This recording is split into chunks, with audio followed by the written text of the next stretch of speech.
जय भीम, नमो बुद्धाय, जय गुरुदेव, धन गुरुदेव। आज मैं यूरोप की टूर पे हूँ। एक्चुअली मैं इटली में डॉक्टर बाबा साहब अम्बेडकर जी की जयंती मनाने के लिए जो गुरु रविदास सभा है और बाबा साहब अम्बेडकर जी के एसोसिएशंस है इटली में, वहाँ के प्रोग्राम्स के लिए आया था।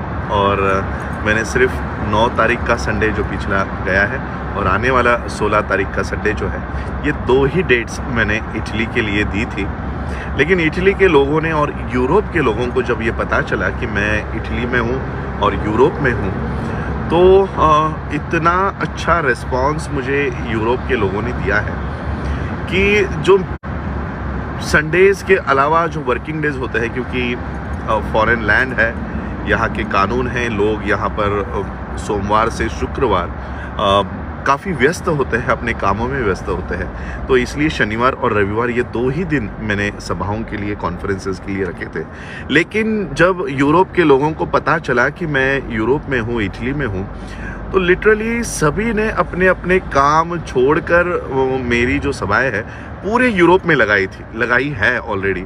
अभी भी मैं सफ़र में हूँ। मुझे अभी थोड़ा हॉटस्पॉट हमारे जिमी भाई ने दिया है जो बेल्जियम से है, तो उनके वजह से आज मैं ये लाइव आपके सामने आ पा रहा हूँ। तो ये बताने के लिए मैं लाइव आया हूँ कि यूरोप में बाबा साहब अम्बेडकर जी की, गुरु रविदास जी की ये मूवमेंट कितनी स्ट्रॉन्ग है। हर कंट्री में, यूरोप में मेरे ख्याल से 28 कंट्रीज़ है, 28 कंट्रीज़ ये यूरोप में आती है।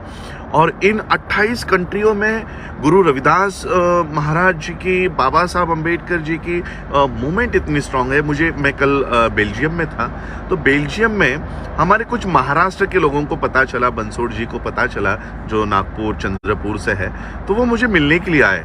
तो मैंने उनको कहा कि ठीक है, मिलना है तो मैं यहाँ पर गुरु घर में, यहाँ पर मेरी मीटिंग है, आप आइएगा। और गुरु घर के लोग मुझे यहाँ सम्मानित करने वाले हैं। तो महाराष्ट्र के लोग पहली बार गुरुद्वारा में, गुरु घर बोलते हैं हम लोग, लेकिन जनरलाइज टर्म जो गुरुद्वारा हो गया है, तो गुरु घर में पहली बार आए और वो शौक रह गए। महाराष्ट्र के लोगों के लिए खास बताना चाहूँगा, वो शौक रह गए। वो पूछते ये बाबा साहब की तस्वीर गुरु घर में कैसे? जब मैं यूएस में भी गया तब भी मुझे ये सवाल पूछा गया। महाराष्ट्र के लोग जो बाहर आए हैं वो अपना काम और अपना घर इतना कर रहे हैं, लेकिन गुरु रविदास महाराज जी को फॉलो करने वाले जो लोग हैं, ये पंजाब के रविदासी कम्युनिटी या पंजाब के जो महाराष्ट्र के महार्स है, वही पंजाब के चमार्स है। तो ये बाबा साहब के मूवमेंट विश्व तक इन्होंने फैलाई है, गुरु रविदास जी की मूवमेंट विश्व तक फैलाई है। लेकिन महाराष्ट्र के लोगों को अभी इस बारे में जानकारी नहीं है। तो इसलिए जब महाराष्ट्र के लोग यहाँ पर बेल्जियम के गुरुद्वारा से, गुरु घर से जुड़े, तो वो भी उनको भी खुशी हुई कि हमें प्रदेश में अपना संगठन और बाबा साहब के लोग यहाँ मिले। तो बताना ये था कि मैं इटली में जब आया, 28 तारीख को निकला, 28 तारीख की शाम को आया, और वहाँ से लेकर आज तक मैं कंटिन्यूसली अलग अलग कंट्रियों में यहाँ पर बाबा साहब की मिशन को, बाबा साहब के बैंकिंग सिस्टम को, बाबा साहब के एजुकेशन सिस्टम को हम कैसे खड़े कर सकते हैं, वो प्रचार और प्रसार यहाँ पर कर रहा हूँ। तो आज इटली से हम निकले। इटली से निकलने के बाद ग्रीस में गए। ग्रीस में हमने मेरे ख्याल से 3 या 4 दिन हमने वहाँ पर बिताए। मेरे यहाँ पर ग्लोबल रविदासिया वेलफेयर ट्रस्ट के कमेटी के भी अध्यक्ष मेरे साथ यहाँ पर केशव धांडा जी है। मेरे साथ फ्रांस से, पेरिस से सोनू बंगड़ जी है। बेल्जियम से हमारे जिमी भाई यहाँ पर है। मुझे इतना प्यार यूरोप के लोगों ने दिया है कि थोड़ी देर के मुझे लगता है कि मैं कहीं महाराष्ट्र में ही तो नहीं हूँ, क्योंकि महाराष्ट्र के लोग मुझे बहुत प्यार करते हैं, पंजाब के लोग मुझे बहुत प्यार करते हैं, गुजरात के हो, आंध्रा के हो, तो कहीं ना कहीं लगता है कि मैं कहीं भारत में ही तो नहीं ना घूम रहा हूँ। तो प्रदेश में इतना प्यार मुझे मिल रहा है। गुरु रविदास सभा, गुरु रविदास दरबार, ग्रीस के मैंने आपको फ़ोटोज़ बताए, पेरिस के भी मैंने आपको फ़ोटोज़ बताए, बेल्जियम में कल मीटिंग हुई। अभी हम लोग हॉलैंड में जा रहे हैं। आज मेरे ख्याल से हॉलैंड में 2 प्रोग्राम्स हैं। कल फिर जर्मनी में जाएंगे, और फिर जो मेरे प्री डिसाइडेड 9 और 16 तारीख के प्रोग्राम थे वो इटली में वापस से, वो इटली की भी प्रोग्राम्स, बाबा साहब अम्बेडकर जी की जयंती का प्रोग्राम हम करेंगे। इसी दौरान मुझे, जब मैं यहाँ लैंड हुआ, तब मुझे चंद्रशेखर भाई के बारे में पता चला कि उनको किसी ने गोली भी मारने की उनकी हत्या करने की कोशिश की, फायरिंग उन पर हुई। और मेरे ख्याल से 21 जुलाई को भी मुझे बहुत आमंत्रण है, चंद्रशेखर भाई का भी सुबह मुझे मैसेज था, लेकिन मैं शायद जंतर मंतर पे ना पहुंच पाऊँ, तब मैं ट्रैवलिंग में शायद रहूँगा, तो मैं वहाँ नहीं पहुंच पाऊँगा। तो मैं सभी बहुजनों से और बाबा साहब के मूवमेंट को चलाने वाले, गुरु रविदास जी के मूवमेंट को चलाने वाले सभी से अपील करना चाहूँगा कि 21 तारीख को जंतर मंतर पे ज़्यादा से ज़्यादा संख्या में पहुँचो और अपनी यूनिटी दिखाओ। हमारा कोई भी बंदा हो, भले हमारे पॉलिटिकल डिफरेंसेस हो, भले हमारे कोई भी डिफरेंसेस हो, ईगो छोड़ के, मतभेद छोड़ के, जब हमारे किसी भी बंदे के ऊपर इस तरह से अटैक होता है, वो हम लोगों को समाज बन के इकट्ठा होकर लड़ना होगा, आना होगा, अपनी संख्या दिखानी होगी, ताकि जो हमारे ऊपर पेशाब करने वाले लोग हैं, जो हमें जूते में पानी पिलाने वाले लोग हैं, उन लोगों को ये बात पता चले कि हम आज भी इकट्ठा हैं। चाहे महर्षि वाल्मीकि जी के फॉलोवर्स हो, गुरु रविदास जी के फॉलोवर्स हो, बाबा साहब के फॉलोवर्स हो, या तथागत बुद्ध के फॉलोवर्स हो, हमारे तो आपस में कोई झगड़े भी नहीं है। क्या मुझे किसी की कोई प्रॉपर्टी मिलने वाली है? क्या हमारे खेत एक में दूसरे के लेने के लिए हम लोग झगड़ रहे हैं? हमारे तो कोई झगड़े भी नहीं है, और इसलिए जो झगड़े नहीं है उसे भी बाजू में रख के हम लोगों को इकट्ठा होना है। मैं आज और एक खुशखबरी आप लोगों को देने के लिए यहाँ पर आया हूँ। पेरिस के ही ना, शायद से पेरिस के नहीं, बेल्जियम के, सॉरी, फ्रांस और पेरिस के ही गुरुद्वारा में, गुरुघर में जब मैं बैठा था, तो मुझे मेरे साथी है वैभव धबड़गे, इनका मेल आया कि सर हमें बैंक का अप्रूवल, हमारा जो नाम है वो सिलेक्ट हो गया है, हमें अप्रूवल मिल गया है। और ये अप्रूवल मुझे गुरुद्वारा में मिला, मैंने वहाँ पे साइन किए, मेल किए, और उनको ये मेल वापस रिवर्ट बैक कर दिए। तो डॉक्टर, हमें जो नाम मिला है बैंक का, क्योंकि मैंने कहा कि हम बाबा साहब अम्बेडकर जी के प्रॉब्लम ऑफ रूपी, जो उनका थीसिस है, उसके ऊपर ये काम कर रहे हैं, क्योंकि बाबा साहब अम्बेडकर जी के विचारों के ऊपर काम कर रहे हैं, तो बैंक का नाम हमें जो मिला है वो मैं आज आपको जाहिर करना चाहूँगा। ये बैंक का नाम हमें मिला है doctor Bhimrao Ramji Ambedkar multi state. अब ये मल्टी स्टेट नहीं रहा, अब ये मल्टी नेशनल हो गया है।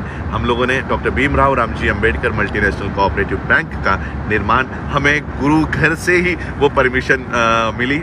मुझे बहुत अच्छा लगा कि गुरु रविदास जी के चरणों में ही हमने वो पेपर साइन किए, और मुझे पूरी उम्मीद है ये आने वाले समय में doctor BR Ambedkar multinational bank, ये पूरे दुनिया की अम्बेडकराइट्स लोगों की, गुरु रविदास कम्युनिटी की, महर्षि वाल्मीकि कम्युनिटी की, संत कबीर के फॉलोअर्स की, बुद्ध के फॉलोअर्स की, ये एक ऐसी बैंक उभर के आएगी जो दुनिया के हमारे एंटरप्रेन्योर्स को तैयार करेगी, हमारे बच्चों को, स्टूडेंट्स को तैयार करेगी। ऐसी अर्थव्यवस्था का काम मैं कर रहा हूँ, क्योंकि मेरा एक्सपर्टाइज उसमें है, तो मैं चाह रहा हूँ कि मेरी बुद्धि, मेरा पढ़ाई, मेरी जो थीसिस है, मेरी जो एक्सपर्टाइज है, वो इस काम में यूटिलाइज करूँ। मैं पॉलिटिशियन नहीं हूँ, तो मैं किसी को झूठे वादे करके मुकरना मुझे नहीं आएगा। बड़ी बड़ी रैलीज करके बड़े बड़े भाषण ठोकना मुझे नहीं आएगा। तो मैं इकोनॉमिस्ट हूँ, मैं एजुकेशनलिस्ट हूँ, तो मैं उस माध्यम से इस मूवमेंट को बढ़ाना चाहता हूँ। तो इसी के लिए आज मैं आप सभी लोगों को ये बताने के लिए आया था कि अभी भी हम लोग ट्रैवल कर रहे हैं, बेल्जियम से, हॉलैंड से निकले हैं और डेनमार्क के लिए जा रहे हैं। तो बहुत प्यार मुझे यूरोप की धरती पे मिला, और मैं यूरोप के लोगों से, सभी कंट्री के लोगों से तहे दिल से माफ़ी भी मांगना चाहूँगा। मेरा ये वीज़ा अचानक 3 दिन पहले आया, यानी 28 को मैं निकला, मेरे ख्याल से 23-25 तारीख को मुझे ये वीज़ा मिला, और वो भी सिर्फ 20 जुलाई तक का ही वीज़ा मुझे मिला, क्योंकि मेरा इंश्योरेंस जो था, जो पेपर्स में था, वो 20 जुलाई तक था। तो बहुत ही शॉर्ट नोटिस पे मैं यहाँ पर आया। बहुत लोगों को तो अभी भी पता नहीं कि मैं यूरोप में हूँ, क्योंकि मैं आने के बाद से मैंने कभी कोई लाइव नहीं किया। तो मैं आपसे फिर से एक बार, क्योंकि ये मेरा एक इंट्रोडक्शन फेज़ यूरोप में हुआ, ऐसा मैं समझता हूँ, मैं फिर से दिसंबर में या जनवरी में हम फिर से आएंगे और प्री डिसाइडेड करके सबको आपको अलग अलग डेट्स देकर हम लोग यहाँ आएंगे। बहुत लोगों की कंप्लेंट्स थी कि सर हमें पता ही नहीं था कि आप यहाँ आ रहे हो। ग्रीस के लोग हो, पेरिस के लोग हो, इटली में तो चलो सभी लोगों को पता था, लेकिन बाकी के जो कंट्रीज़ है, हॉलैंड है, बेल्जियम है, ऑस्ट्रिया के लोगों को भी बहुत पता नहीं चला। वियना में जहाँ पर संत रामानंद जी की गोली मार के जो मनुवादी विचार के लोग हैं उन्होंने हत्या की थी, उस गुरु घर में भी मुझे वहाँ पर बुलाया गया, सम्मानित किया गया। मैं उनका भी, जितने भी गुरु घर ने मुझे बुलाया उनके सभी प्रबंधक कमेटी का मैं तहे दिल से शुक्रिया अदा करता हूँ और आभार व्यक्त करता हूँ। आने वाले समय में एक और मेरे साथ धांडा जी यहाँ पर बैठे हुए हैं, उनकी बेटी भी यहाँ पर यूनाइटेड नेशन में जॉब पे है, काम पे है, तो उनके माध्यम से हमें संयुक्त राष्ट्र के दरवाजे भी खुल गए हैं। तो मैंने वैसे ही मेरे जो इंटेलेक्चुअल्स लंदन में हैं उनको फ़ोन किया और उन्हें कहा कि हमें मेमोरेंडम देना है, यहाँ पर हम अंदर जा सकते हैं अभी। और इंटरनेशनल ह्यूमन राइट्स कमीशन का ऑफिस जो स्वीडन में है, जिनीवा में है, वहाँ पर जो ये पेशाब करने का काम हो रहा है, जो जूते में पानी पिलाने का काम हो रहा है, ये सारी खबर, ये सारे रिपोर्ट्स, ये सारा हम लोग तैयार कर रहे हैं। और ये रिपोर्ट तैयार करके हम भारत के राष्ट्रपति के सामने ये इसे नहीं प्रेजेंट करेंगे, हम इंटरनेशनल ह्यूमन राइट्स कमीशन के सामने हम लोगों की ये सारी व्यथाएं वहाँ पर रखेंगे। और इतना ही नहीं, मैं गुरु रविदास कम्युनिटी के साथ बहुत पहले से जुड़कर काम कर रहा हूँ। और सिर्फ यही नहीं, हमने देखा कमल हसन जैसा एक सुपरस्टार, उसने 2 महीने पहले ये बयान दिया कि हम चोला कम्युनिटी के लोग हैं, हम हिंदू नहीं हैं। उसी तरह से कर्नाटक में लिंगायत कम्युनिटी पिछले 25 साल से ये मांग कर रही है कि हम हिंदू नहीं हैं, हमें अपना अलग रिलीजन बना कर दो, हमारा अलग कॉलम बना कर दो। उसी तरह से हेमंत सोरेन जो झारखंड के सीएम हैं, उन्होंने विधानसभा में ये रिजोल्यूशन पास करवाया कि हम आदिवासी हैं, हमें हिंदुओं में ना गिना जाए। अब सीएम ये बात कर रहा है, कर्नाटक के लोग बात कर रहे हैं,